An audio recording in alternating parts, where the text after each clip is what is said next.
La nouvelle arrivée, c'est l'un des points forts du projet du nouveau télésiège de Gronds, puisque son positionnement est vraiment stratégique. On est au sommet des Mauliers et c'est un point de bascule important dans les liaisons grands massifs.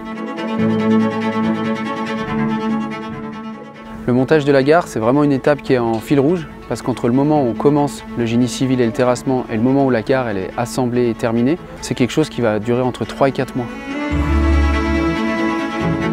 Donc il y a plusieurs temps forts sur cette construction. Il faut d'abord qu'on vienne chercher le sol dur pour pouvoir baser nos massifs. Le béton, c'est vraiment un élément qui est primordial et qui est très surveillé.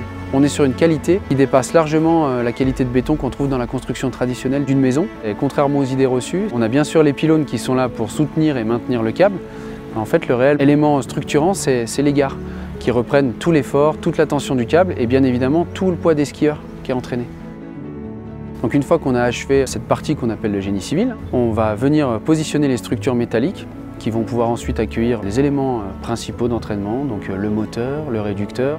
Il nous faut une longueur de gare importante sur un appareil débrayable parce qu'il faut tout simplement ralentir les sièges et les accélérer. On passe aussi de sièges 4 places à 6 places. C'est aussi pour ça que tout est beaucoup plus gros, puisqu'on va être sur des gares qui font entre 20 et 30 mètres.